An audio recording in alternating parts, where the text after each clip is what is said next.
I'm Theo. And I'm Juliet. And this is Apologies Accepted. We offer an entertaining look at some of the big issues in history by examining public apologies of the famous and infamous. We're looking at politicians, serial killers, actors, and you. Send us a public apology you would like to make, and we'll read it on the air and give you a chance to redeem yourself, or just get some guilt off your shoulders. We're here for you. Once a week, maybe more if you're really, really sorry.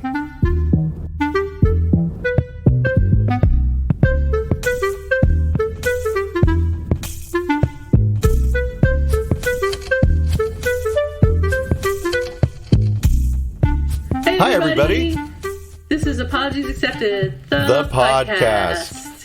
And I am not Theo. And I am not Juliet. I always try and find a fun way to say that. There's no fun way to say it. We just have to go with it. It's just a depressing fact of my life. Because I think my internet is slow because I'm in Arizona again. Yay for Arizona. Yay. I'm very happy to be here. I came down. I left my house on Friday and I stayed overnight in Santa Clarita, I think, and drove the rest of the way yesterday. And when I was in Santa Clarita, I stayed at the La Quinta, and this is not an advertisement, because at midnight, I heard some weird noises, and I got up and I looked out the door, and somebody was trying to get into my room. No, shut up. And I said, truly, and I said, excuse me, excuse me, someone's here. And they were like, oh, we're so sorry. They had been given a key to my room by the front desk. Oh, okay. And I was expecting it was we're so drunk we don't know what the numbers look like anymore. Well, I don't know if they were drunk or not, but they didn't seem to know what was going on because they were trying forever to get that key to work in that little card key thing. And I mean, like 20 minutes after I would have given up, they were still doing their thing because I was lying there in bed trying to figure out, is this my front door that is making this noise or is this something else in the hotel? And then like 5 minutes later, the front desk called me and said, who are you? And I told them who I was. And they said, you're supposed to be in a different room. And I was like, well, they gave me the key to 231. And who gave you the key to 231? I was like, well, how the fuck would you get into the room without a key that was coded to the door? How is it your problem? Thank you. And then they just hung up on me. And that was it. But I didn't get any sleep the rest of the night. So that sucked. What is the name of this horrible hotel again? $300 for a room in La Quinta. Do not stay at La Quinta. It was expensive for what reason I don't know, and it was shit. So I'm never staying in a hotel like that again. I'm only staying from now on in fancy hotels. Oh, believe me, that is the way to go. I know. I went to Florida for work, but I have a friend that lives in Florida, and well, I have a friend who has a condo in Florida, and he had to go clean it out. It was a whole thing. And so he booked his trip to overlap with my business trip, right? And I was like, I'll get in early and I'll help you clean out your place a little bit. That'll be fun. Because I really like cleaning and organizing and it'd be cool for me, right? Also, it's not my mess, so I can show up, do some fun stuff, and then leave. And it doesn't matter to me how it all plays out. And so he was like, great, if you'll help me, then you could stay in my room and I'll book a double-bedded room. And it was a Days Inn, which... Oh, that's not so nice. I mean, what do I know, right? And so we walked in and no lie, the bedspread had stains on it. Oh. I don't mean like body fluid stains. I mean like just stains. Stains are bad. Right? They look like grease stains. They were black smears. Are you kidding me? Oh, no, I'm not. And then... That's bad. I was like, oh, okay. Well, good news is we'll be able to stay in your condo. So I'll just leave my bags here. Let's go to the condo. And he'd gotten in late the night before, so he hadn't been to his place. So we went out, we had breakfast, and then fun, and then we drove over to his place, and it's been vacant for 2 years. Wow. And so I expected that it was going to be musty, sort of shut-in smell, right? We opened that door, and like a curtain of spider webs came blowing out through the front door. And it was super fucking dark in there. And I was like, okay, this is fine. And the smell that just came rushing out the front door, it was like your dead grandmother coming to hug you. Oh, that's horrible. Oh, my God. Yeah, sorry, Grandma, I love you. Sure. It was bad. So what had happened was apparently a pipe had backed up, and it's one of those pipes where, I don't know, air conditioners, they're not hard to figure out. There's some stupid pipe that you have to put bleach in to clear it out. Like, I don't know if you do it every month or once a year, right? But whatever. And the air conditioner gets serviced, right? And they blow out the pipe. Exactly. It's bacteria that grows in, algae grows in or whatever. Cool. And so, but apparently not his pipe, his upstairs neighbor's pipe had backed up and had flooded her unit, and it seeped down into his. Oh, no. Where mold took hold of the walls. And so oh my God. All the furniture, every piece of clothing that he owned, all of his bedding, like everything was covered in mold. Really? That's horrible. And it was so bad. And well, I mean, it was so bad, but also like, this is my moment to shine because I am wired to help, right? I just am. Yeah. I have to fight it sometimes because I'm so fucking helpful. And I'm America's hero. And so I was like, we'll go to Home Depot. We'll get some bleach. I didn't even have to ask if he had bleach. I knew that he didn't, right? Yeah. Like, he doesn't have Windex. He doesn't have furniture polish. He doesn't have washing detergent. You know, it's just... And so went to Home Depot, scrub walls and all that, right? Not that we made the place beautiful, but got it fixed up. But it went from... You really did? Oh, well, I mean, it was okay, right? Uh-huh. It went from, like, murder scene to jaywalking scene, right? Okay. So great, so cool. But everything in this place was absolutely ruined. Just done. Dusted, toast, over, right? Oh, and so sad. He called a junk company to come and clear out his condominium, haul out the couch, get rid of the dining room table, get rid of all the chairs, clothing. Yeah. And he had some Sonos speakers. And I was like, are you throwing those Sonos speakers away? And he was like, yeah, of course. Everything's got to go. And I was like, I take them with me and I'll bet I could save them. And so I stuck them out on the back porch for 3 days to air them out. Yeah. Right. I didn't wash them, but like, you know, furniture polish, dust them and whatever else, all clean, purpose clean. I don't know. I was trying to like not destroy the electronics, but at the same time kill the mold. And they still smell like mold, but I gave them to my sister.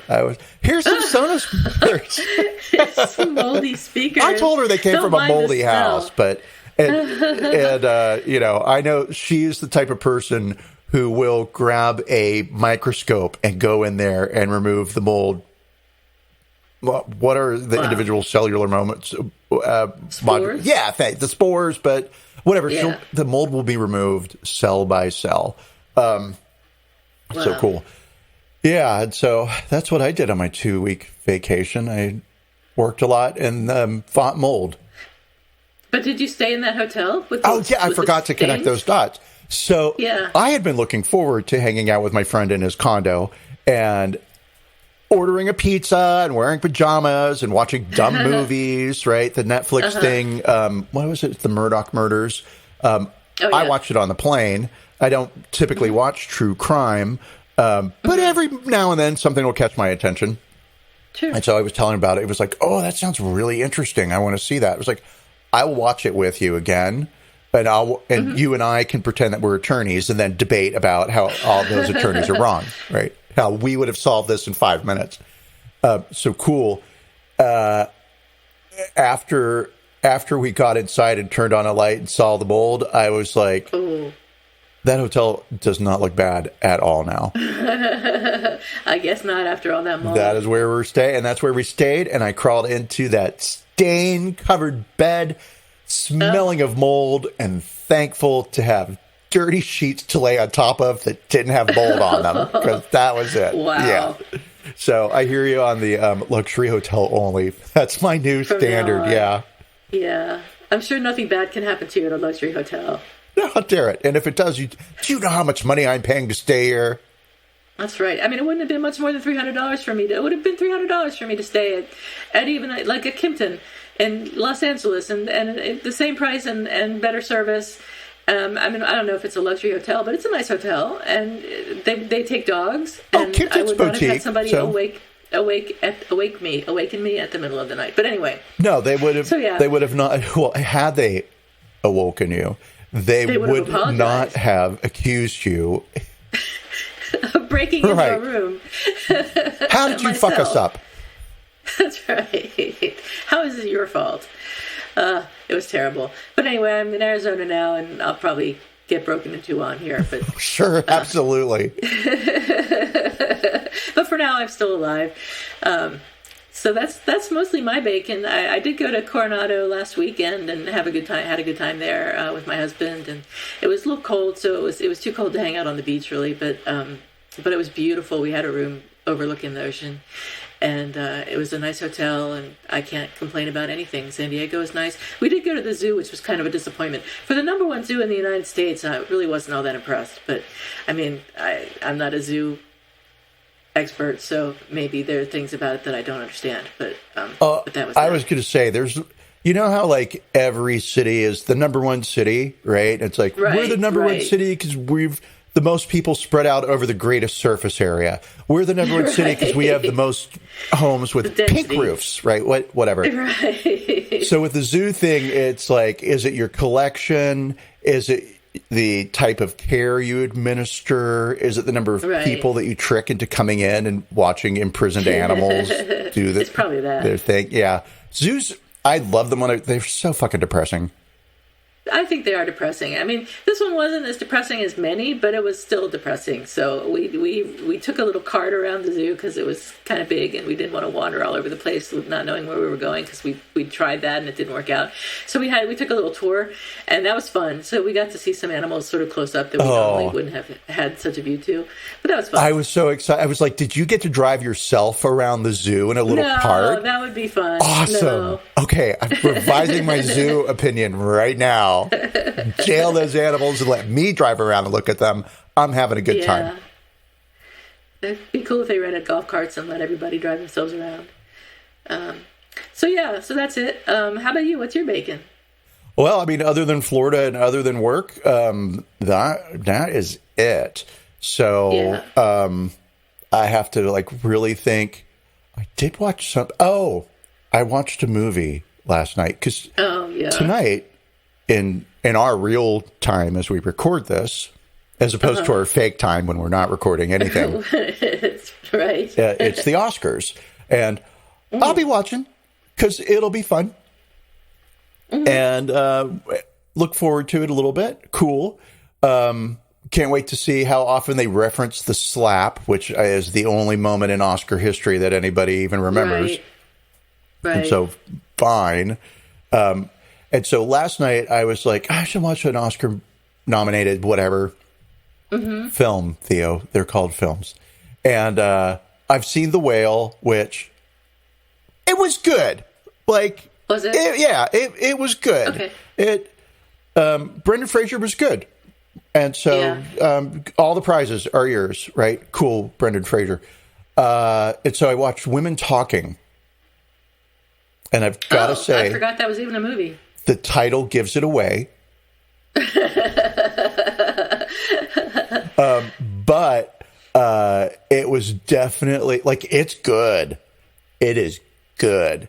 And is it? Oh, yes, it is good. Okay. As a matter of fact, there were moments that were, I won't call them genius because I don't know enough about film to know if they're ripping off other films, right?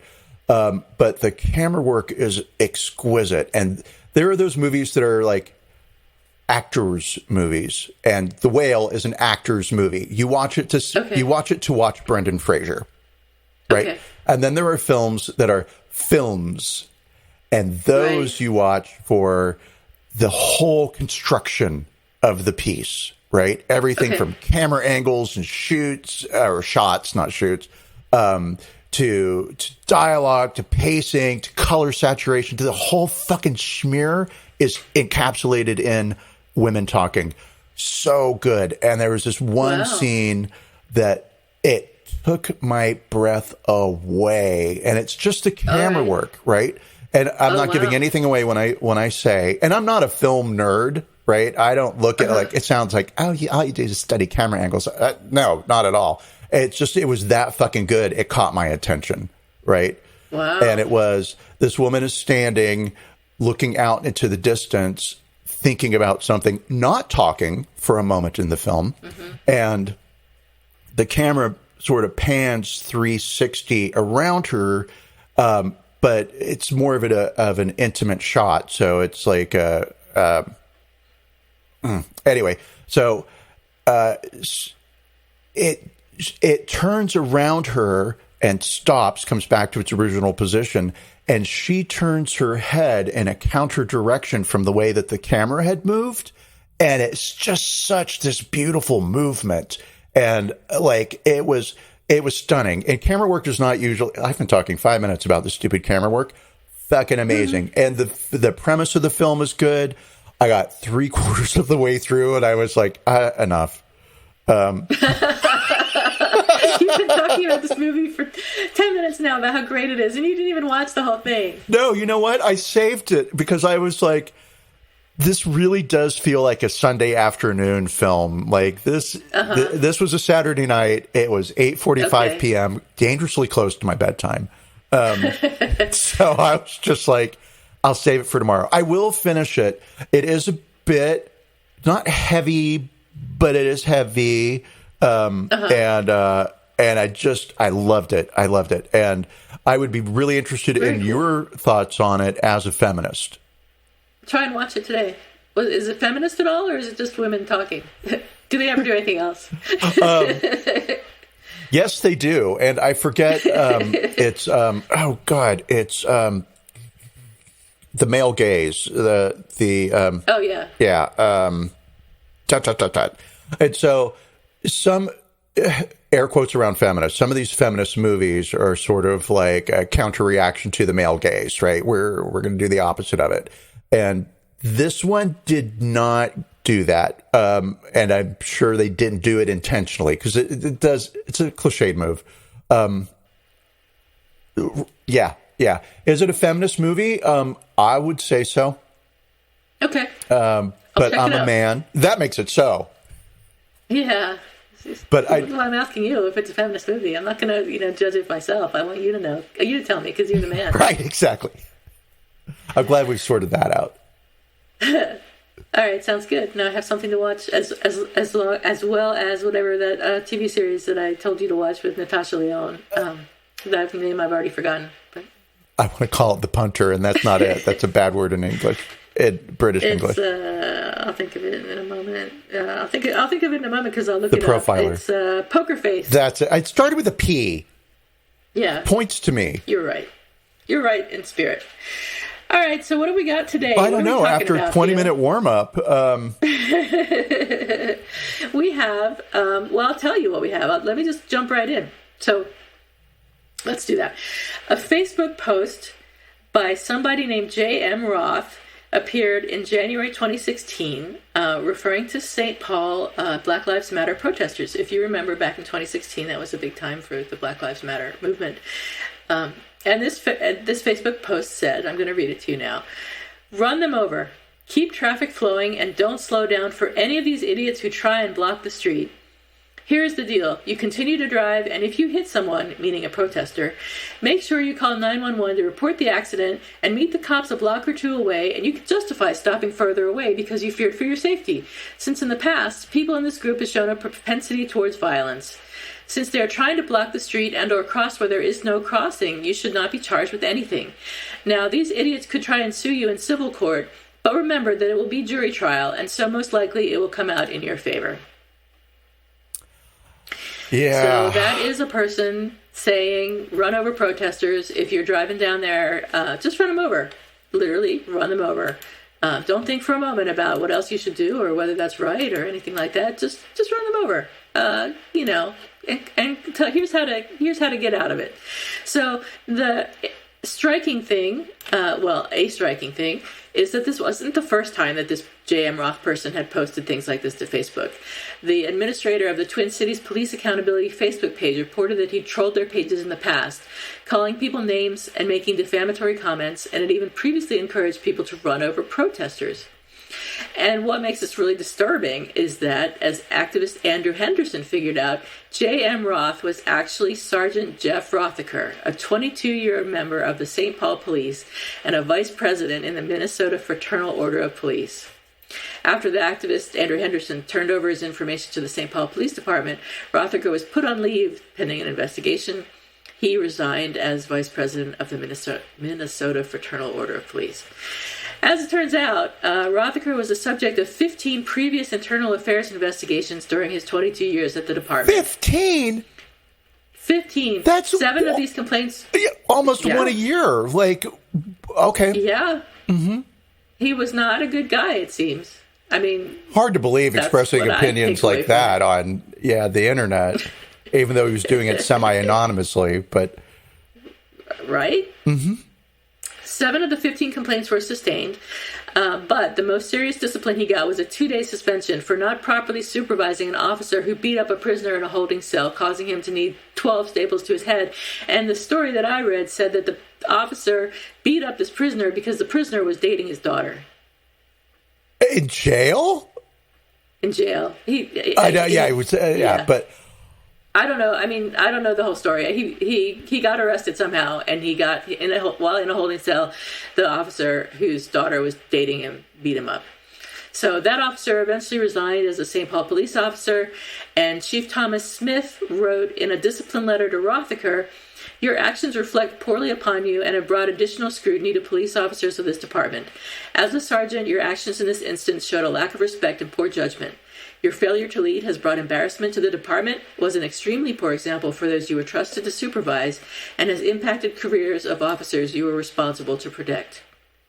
Separately, he was also found guilty of invasion of privacy of a fellow police officer by accessing her driver's license record for non-work reasons. And I read that for some reason, people really wanted to look up this woman's driver's license. So like 400 officers accessed her driver's license. I can totally tell you why. I tripped over that same one. Yeah. And I was like, why? It's just a driver's license photo, right? Yeah. She had lost a ton of weight. That's it? That was it. She'd lost, major makeover, basically, is what it was. Yeah. So I don't know what she looked like before. I always get a little queasy talking about people's looks, right? Yeah. We're all so much more than how we look. We're all much better than how we look. Case in point. Even better. Yes. But apparently she was a real schlub and turned herself in. I know. Thank you. God, yeah. That's why I get queasy, because I know such great words for ugly people. There's a Yiddish word that's mieskite, and that means like super ugly, right? And I've always loved that word. Just mieskite. Just mieskite. But okay, cool. So complete makeover. She went from schlub to model quality. Well. And everybody was like, look wow. Her picture, and was her picture a good picture or was it a bad picture? I'll say it was a fine picture because it was in the news article that I looked at. It matters. It's blonde curl. I mean, she looked like I'll say it, right, to entertain our listeners. She looked like a pretty female police officer. She had that cop look to her, right? Yeah. But pretty. Okay. All right. Well, yeah. So like a ton of people accessed her driver's license like illegally for non-work reasons, and he was one of the many that did, and he was found guilty of invasion of privacy for doing that. So that's just one of the many things he was accused of and found guilty of. But back to his recommendations for people to run their fellow human beings over for legally protesting, and how to get away with it. And how to get away with it, probably not more egregiously, but equally egregiously. He did issue a written apology, which we will read in a moment. And not the apology, but he was allowed to resign in February of 2016. I think it was 2016. But in 2017, so after he sort of got away with what he did, A man drove over and killed Heather Heyer and injured more than 30 others in Charlottesville at a Unite the Right rally. She was a protester, and that man pleaded guilty to 29 of 30 federal hate crime charges and fortunately was sentenced to life in prison. But perhaps he had been emboldened by such recommendations as those that Rothecker made to go ahead and just run them over. And this became like a meme, I guess, among the right, run them over. And Jared Loffer in 2020 got off scot-free for driving his SUV through a tiny group of Black Lives Matter protesters in Tennessee. And he sped away, leaving a man with a concussion, brain bleed, and 2 broken legs. He faced no charges despite a 2-day manhunt to track him down after witnesses identified his out-of-state license plate number. He did eventually turn himself in, and his entire family, his wife, and his 3 kids under the age of 6 were all in the car with him at the time of the accident. Quote. By the time of his arrest, his earlier social media posts joking about running over protesters had been scrubbed from the internet, but were preserved in screen grabs captured by a local progressive news site. People are so fucking stupid. They just are, right? I ran somebody down on the road, and I'm going to brag about it online. Brag. Oh, right? Oops, maybe I shouldn't have done that. Have you heard of the fucking internet? Right? And why am I mad at him for getting caught? Being dumb enough to... Well, why would you make jokes about running people over and then run people over and think that wasn't going to come back to haunt you in some way? You're just nuts. People are just nuts. The armed... Go ahead. Oh, no, I was going to say, but clearly, because what sane person runs somebody over, right? Right, on purpose? There's a lot of philosophy out there that I don't care for. There are a lot of political viewpoints that I don't care for. If I saw the embodiment of that viewpoint walking across the street, I would not run them down. Absolutely not. No matter how much I hated them and their stupid ideas and their disgusting behavior, I would not run them over. I'd just honk my horn real loud. Maybe give them the finger. You're really going places. I was just honking. I mean, if you were really, really upset, you might, slap them, but you would never run them over. You might smear their face with dog poo like that German ballet guy did. That's right, like last week or last time we talked.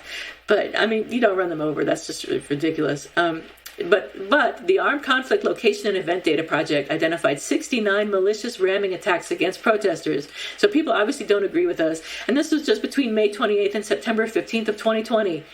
A different group of terrorism researchers from the University of Chicago found that between about that same time, people drove vehicles into protesters 104 times. At least 43 of these cases involved drivers with obvious malicious intent, which was demonstrated by the yelling of racial epithets or other aggressive acts. And of these 104 drivers, just 39 faced any criminal charges. So that's not even a third. How? How do people not get at least a fine? At least something. I mean, but you should have your license taken away, if not, thrown in jail and put to death. Well, you know what? If you run me over, I don't want you in jail. Your prison punishment is you come to my house every fucking day for a year and you do what I say. How's that punishment? Well, I have to do what I say. I like your house. I know, but I have a lot of weeding I need done and I have my legs broken. I can't get out in the yard. You have to take care of me now because you hurt me. Take care of me. Right. Hey, can you imagine? That would be awful. It'd be great. Okay. Fill my bath with bubbles. Use a straw. And don't spout your MAGA bullshit while you're at it. In 2021, this sort of builds on what we just been talking about. Oklahoma actually passed a law granting immunity to drivers who unintentionally injure or kill protesters while attempting to flee, and which stiffened penalties for demonstrators who block public roadways. The same year, Governor Ron DeSantis signed an anti-riot bill into law that, among other things, grants civil immunity to people who decide to drive their cars into protesters who are blocking a road. Iowa has also enacted laws shielding motorists who run over protesters from liability under certain circumstances. I just can't believe this. I just can't believe it. I mean, I believe it, but that's it. That's all I have. Do you have anything for us? Well, I do. I have the history of policing because this guy who is a police officer, and when you said 22 initially, I thought that was going to be followed by years old. And part of me was like, oh, okay, that 22-year veteran. So he's been a cop for 22 years. Yeah. In charge of people's safety. Or not in charge of, in charge of endangering people. And so initially it was a little bit like, oh, Black Lives Matter, that's interesting. And yes, it is, but it's a decentralized movement, and researching it it's very diffuse. There were like a lot of different threads to pull together. Yeah. And so I am going to be thanking the New Yorker magazine, and in particular, I want to give a giant thank you to the writer, not just the publisher, Jill Lepore. Thank you, Jill. This is from 2020. Do you know her? I know the name. Okay, great. Well, I'd never heard it before, but reading the article, I was like, Jill, I'm going to be looking for you because I learned so much. It is long because it is the history of policing. I will go through it quickly, and we might hit one or two places where I decide to skip just based on time. And I'll preface all this by saying that the history of policing, as police formed in the United States, pulls from Caribbean islands and England, and some of those threads track through individual people, right? And so it's a lot of names, a lot of dates, and I will say there will be no pop quiz after this. So thank God. Just let the details go, because what we're looking for is the common theme here, right? Okay. So cool. Let's just dive in. I will be reading. To police is to maintain law and order, but the word derives from polis, the Greek for city, or polity, by the way of politia, the Latin for citizenship. You can probably pronounce that. And it entered English from the Middle French police, which meant not constables, but government. The police, as a civil force charged with deterring crime, came to the United States from England and is generally associated with monarchy, keeping the king's peace, which makes it surprising that, in the anti-monarchical United States, it got so big so fast. The reason is mainly slavery. Abolish the police as a rallying cry dates to 1988, the year that NWA recorded Fuck the Police. But long before anyone called for its abolition, someone had to invent the police. The ancient Greek, I love this point, the ancient Greek polis had to become the modern police. To be political, to live in a polis, society, a city, meant that everything was determined through words and persuasion and not through force and violence. Hannah Arendt wrote in The Human Condition. So basically, in the polis, it was all about the exchange of ideas and the debates of ideas and not the use of force. In the polis, men argued and debated as equals under a rule of law. Outside the polis, in households, men dominated women, children, servants, and slaves under a rule of force. Kings asserted such a rule of force over their own subjects on the idea that the kingdom was their household. In 1769, William Blackstone, in his Commentaries on the Laws of England, argued that the king, as paterfamilias of the nation, directs the public police, exercising the means by which the individuals of the state, like members of a well-governed family, are bound to conform their general behavior to the rules of propriety, good neighborhood, and good manners, and to be decent, industrious, and inoffensive in their respective stations. The police are the king's men. The American Revolution toppled the power of the king over his people, but not the power of a man over his family. The power of the police has its origins in that kind of power. Under the rule of law, people are equals. Under the rule of police, we are not. We are more like the women, children, servants, and slaves in a household in ancient Greece, the people who were not allowed to be part of the polis. But for centuries, through struggles for independence, emancipation, enfranchisement, and equal rights, we've been fighting to enter the polis. One way to think about abolish the police, then, is this is an argument that now that all of us have finally clawed our way into the polis, the police are obsolete. Well, I love that point. I get it. Of course, the police are not obsolete. So the history of policing begins in England in the 13th century, when maintaining the king's peace became the duty of an officer of the court called a constable, aided by his watchman. Every male adult could be called on to take a turn walking a ward at night, and if trouble came, to raise a hue and a cry. This practice lasted for centuries. A version of this still endures. George Zimmerman, when he shot and killed Trayvon Martin in 2012, was serving on his neighborhood watch.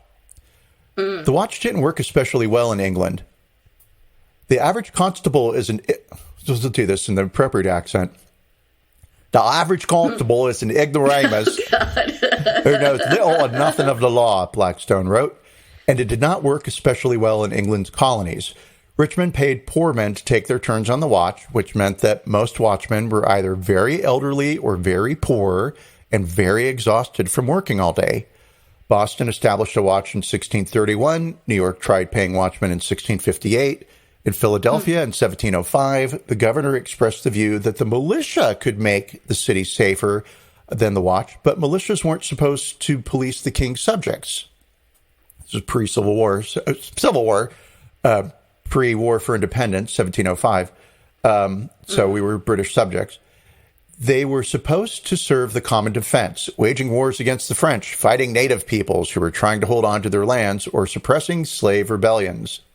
In 1661, the English colony of Barbados passed its first slave law, which, revised in 1688, decreed that Negroes and other slaves were wholly unqualified to be governed by the laws of our nations, and devised and said a special set of rules for the good regulating and ordering of them. Virginia adopted similar measures, known as the Slave Codes, in 1680. Let's visit a portion of the Slave Codes from 1680. It shall not be lawful for any Negro or other slave to carry or arm himself with any club, staff, gun, sword, or any other weapon of defense or offense, not to go or depart from his master's ground without a certificate from his master, mistress, or overseer, and such permission not to be granted upon particular and necessary occasions. And every Negro or slave so offending, not having a certificate, as aforesaid, shall be sent to the next constable, who is hereby enjoined and required to give the said Negro 20 lashes on his bare back, well laid on, and so sent home to his master, mistress, or overseer, and that if any Negro or other slave shall be absent himself from his master's service, and lie hid and lurking in obscure places, committing injuries to the inhabitants, and shall resist any person or persons that shall by any lawful authority be employed to apprehend and take the said Negro, that then in case of such resistance shall be lawful for such persons or persons to kill the said Negro or slave so lying out and resisting. Wow, quite a bit there.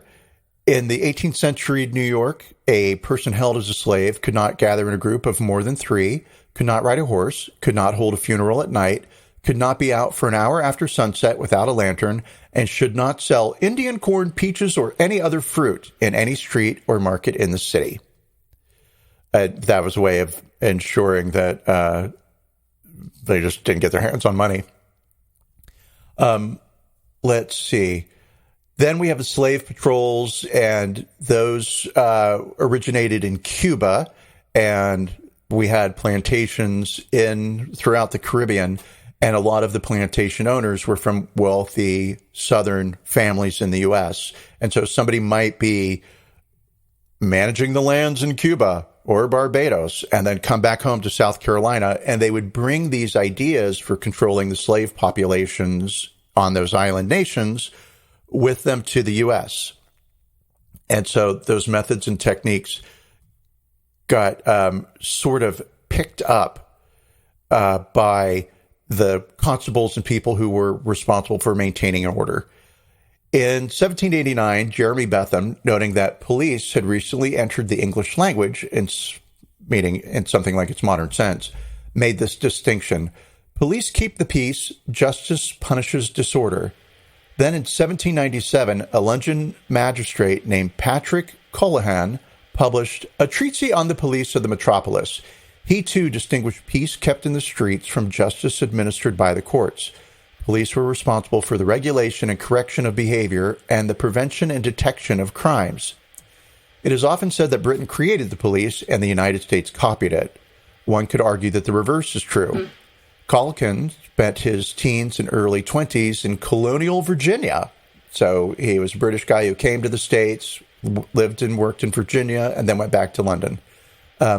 He'd served as an agent for British cotton manufacturers and owned shares in sugar plantations in Jamaica. He knew all about the slave codes and slave patrols. But nothing came of Collicon's ideas about policing until 1829, when Home Secretary Robert Peel, in the wake of a great deal of labor unrest in England, and after years of suppressing Catholic rebellions in Ireland, in his capacity as the Irish Secretary, persuaded Parliament to establish the Metropolitan Police, a force of some 3,000 men headed by 2 civilian justices, later called commissioners, and organized like an army, with each superintendent overseeing 4 inspectors, 6 sergeants, and 165 constables who wore coats and pants of blue with black top hats, each assigned a numbered badge and a baton. Londoners came to call these men Bobbies for Bobby Peel. How cool. That's where the British word Bobbies comes from. Cool. Never thought about it.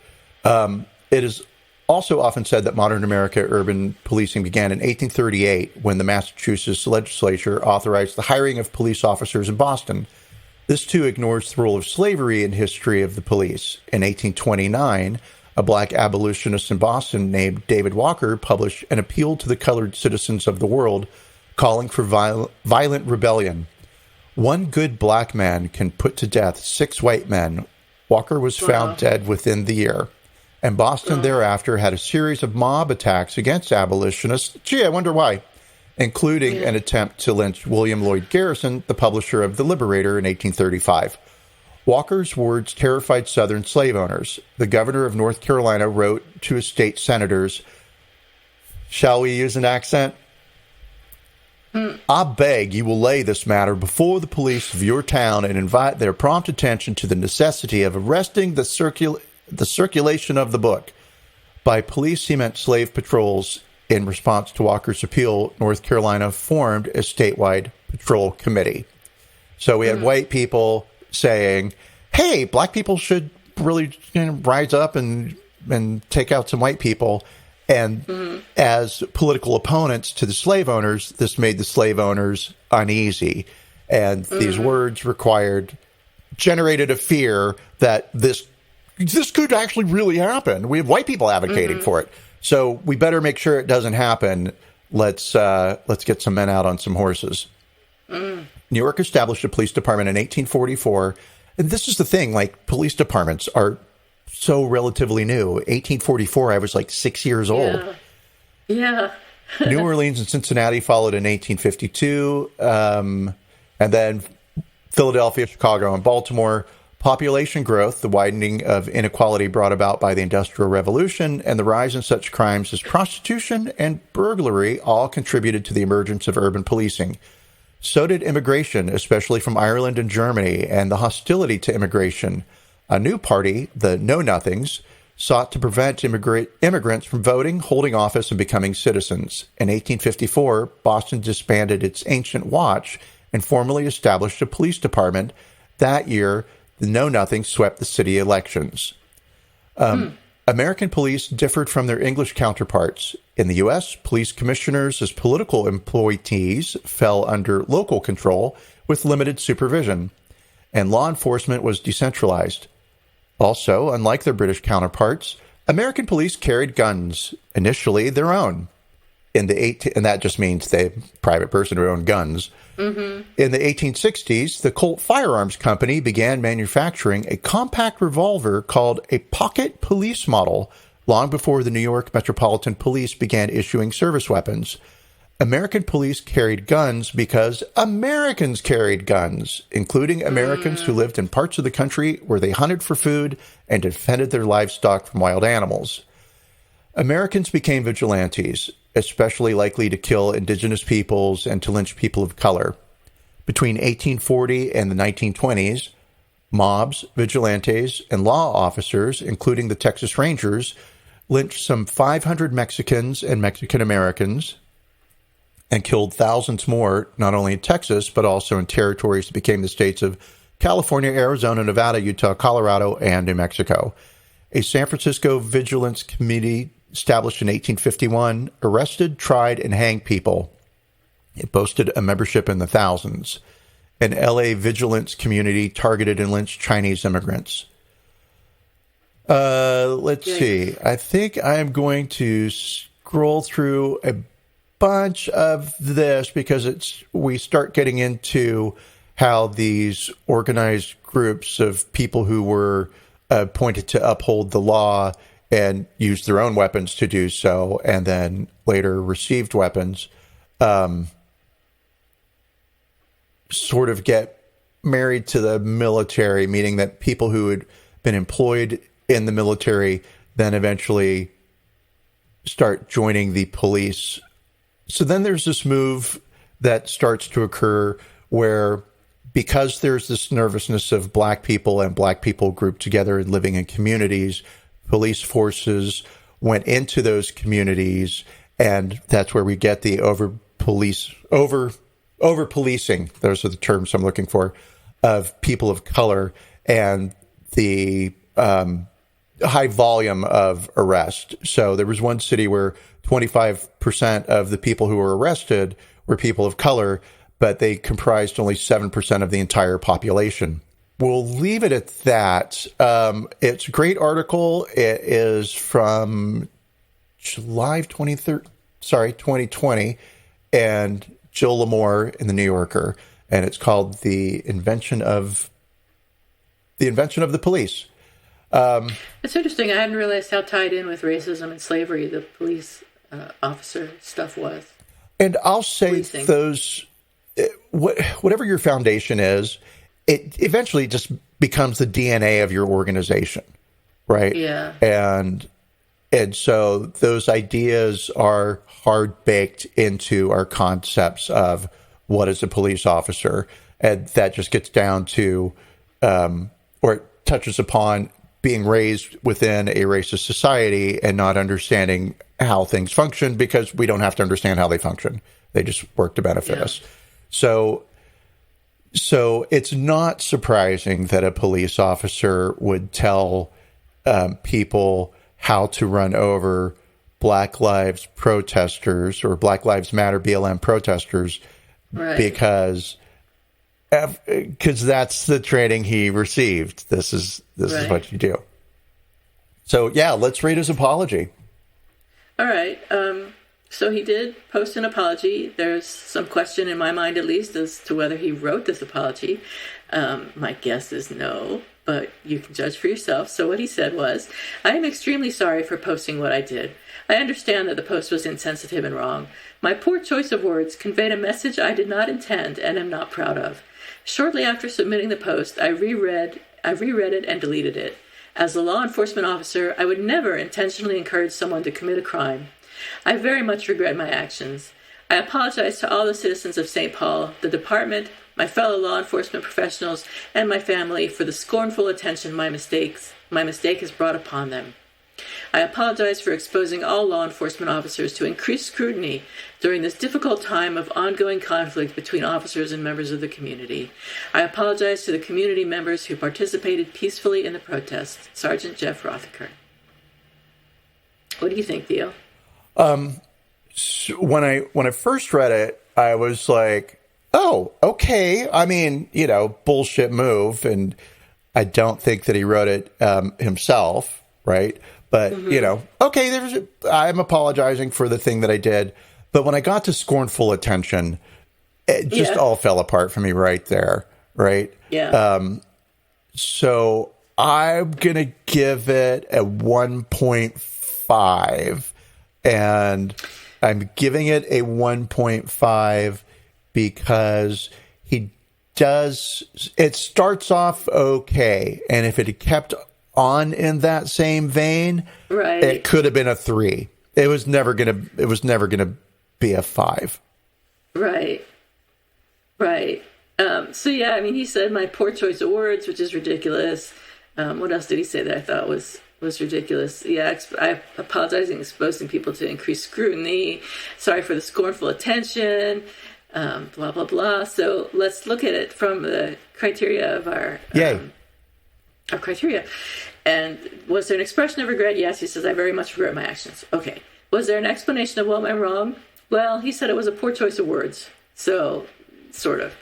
Was there an acknowledgement of responsibility? Yes. Was there a declaration of repentance? Yes. Was there an offer of repair? No. No, he didn't offer to do a thing to help or change what he had done or the effects of it.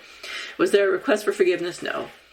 But all that said, I mean, it did hit some of the points that we usually look for. Right. But with all that said, I don't feel that it was a sincere apology.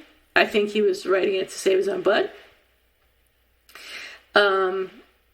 So I just noticed when I was looking at this earlier that we don't have a criteria for sincerity, and maybe we should add one. I'm not sure about that, but I don't think there was sufficient sincerity in this apology. So I'm giving it a 2. I'm giving it higher than a 1.5, which is unusual that I would give it higher than you. Is it because he's a man? Because he's a man, a white man. Okay. On behalf of white men, thank you. Yeah, and his life should not be ruined by the actions of a moment. I mean, on one hand, fair. There is this disconnect, and I get it, between what people say online and then what they would say to you to your face in real life, right? Real life is different. Oh yeah. And so were these his real opinions? Sure. Right. Doubt it. Would he have been horrified if somebody had taken his advice? I don't know. Right. I don't know if he'd been horrified. Would he have been gleeful? I also don't know. But what I would say is that I get flippant. I understand making a flippant comment online. Right. I don't do that bullshit because I just don't engage with anybody, even in real life, let alone online. Yeah. Like, I'm trying to avoid everybody already. Why would I go looking for you? Yeah.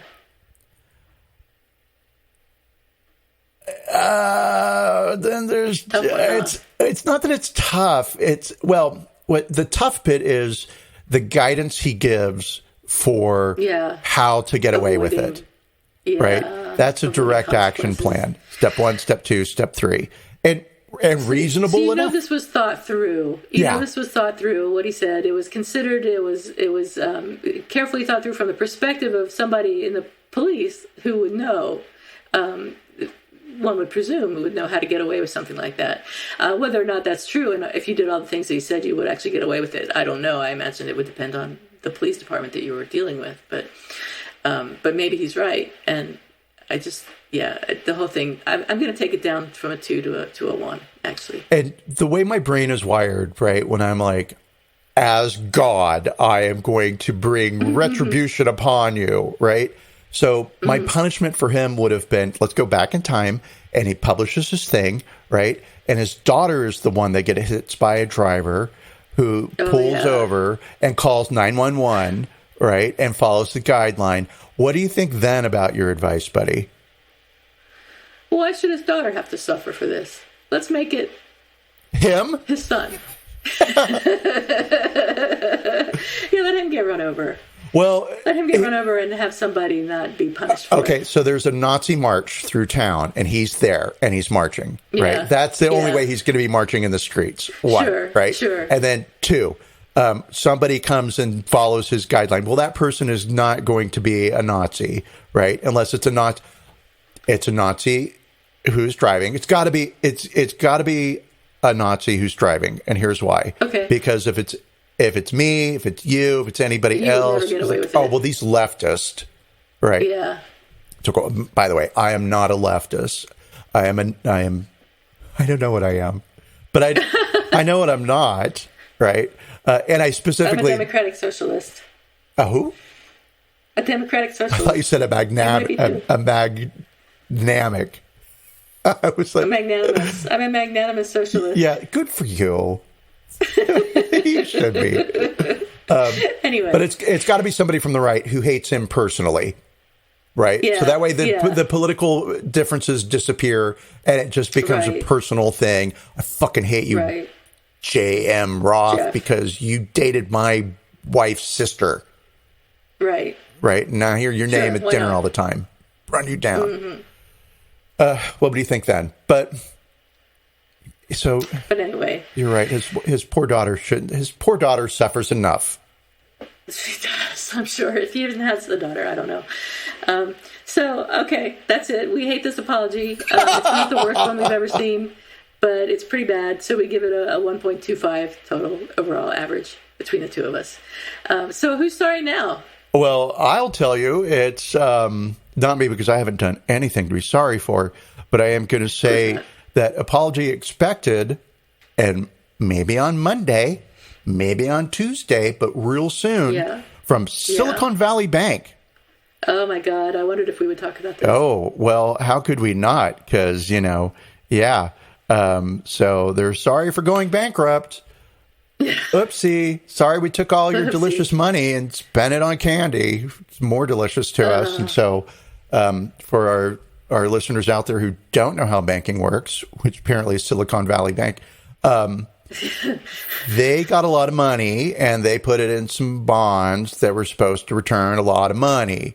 But bonds didn't perform well because of the economy. And at the same time, a lot of their investors came and they were like, the tech industry's not doing so great right now. So we'd like to get our $3 million and we're going to take it and we're going to, invest it in our company, or we're going to do some advertising with it. So we just need that money so that we can do some stuff so that we can keep making money. And so they started paying people back, and that's how they went bankrupt. I understand that the Fed raising interest rates had something to do with it too, but that's all I know about it, and I can't. The interest rates impacted the bond market. I don't know that that's true, but it seems like if I say that, okay, sure, that sounds good to me. That's it. Of course. Why didn't I think of that? I mean, duh. As a lawyer and an economist, I can tell you. Yes, of course. So is this going to affect you personally so far? Are you going to change how you do any of your banking as a result? Are you getting nervous? Are you going to take any money out and move it to another bank? No, not at all. But I do expect that there will be some waves in the financial markets, and this could be a Bear Stearns moment where it's like, oh, shit, look what happened. Oh, shit, that's right. Yeah. Will it? But it is a bank that specialized in tech. Tech's not doing great. So I'm not going to make any movements. And from what I understand, this is all a result of a 2018 deregulation put into place by the Trump administration, and would not have happened had certain laws been in place. But interesting. To quote, Katie Porter's all over it. She's already introduced a bill. Yay, I love you, Katie. She's already introduced a bill to repeal the 2018 law, and that would happen. And I will quote a friend's father who made an appreciable chunk of change, and so when he ever said anything about money, I would remember. You listen. I never heard him, but my friend quotes this all the time, and it is, pigs get fed and hogs get slaughtered. Don't be greedy. Yeah. And don't be greedy. Trump administration made it easy for greedy people to be greedy, and look what happened. Here we go. Yeah. That's the one bit of good advice that my former CEO gave to me. Out of all the shit he did and said, he said, don't be greedy. And I live by that. So. Yep, me too. Now give me all your money. So who's sorry now for me? Yeah. I have one that's kind of iffy, but I liked it. You'll see why in a minute. It affects me personally. Pharmacies should be sorry. Why? Well, Ozempic, the brand name for semaglutide, a drug which is also sold under the brand name Wegovy. Wegovy is FDA approved for weight loss. Ozempic is approved only for diabetes. And it's very popular. You've probably heard about it on the news or on TikTok or wherever you get your information these days. Many independent pharmacies do not anymore provide semaglutide or Ozempic or Wegovy because they're paid less to dispense these drugs than they cost them to buy, which I didn't know, which was interesting. These are very expensive drugs and insurance doesn't cover them. So yeah, how can that be? I see you looking. Yeah. How can it be that it costs less to... I don't know the answer to that question, but it apparently is the truth.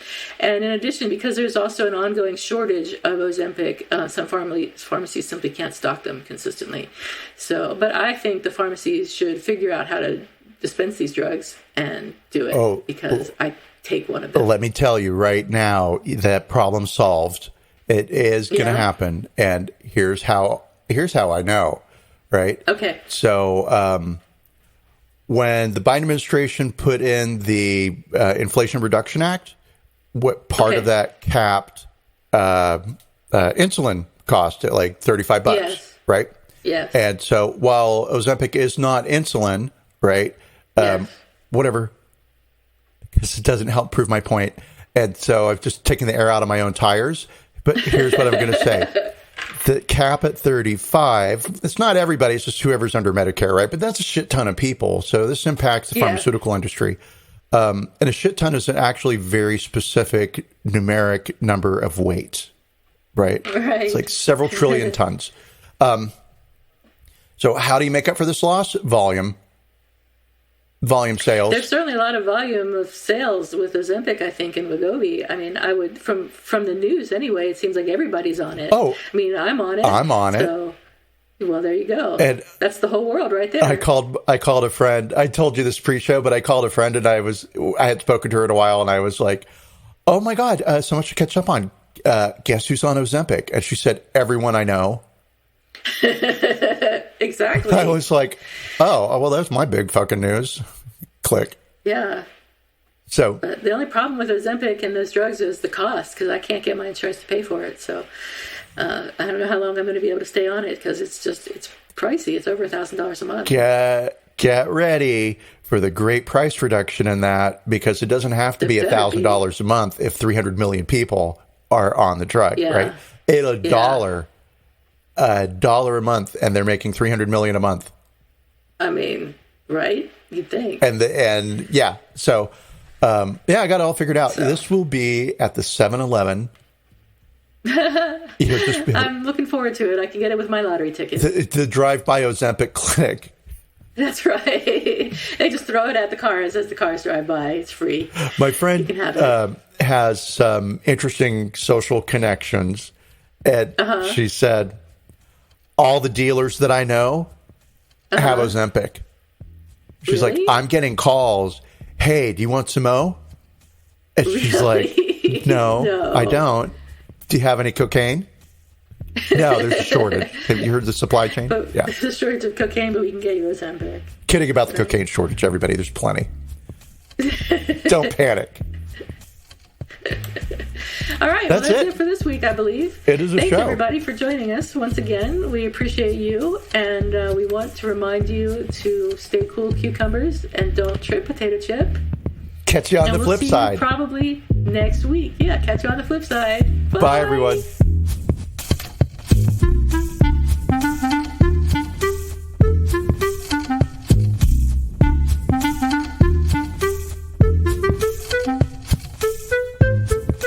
Thank you for listening to Apologies Accepted, the podcast. You can find links to the articles and the sources in the show notes. To submit an apology or find out more, visit us at apologiesaccepted.net, where you can also find our merchandise. We're on Twitter at Apologies Accepted. And on Instagram at apologies.accepted. You can support our important work at Patreon.com/Apologies Accepted. And fuck Facebook. Bye. Bye.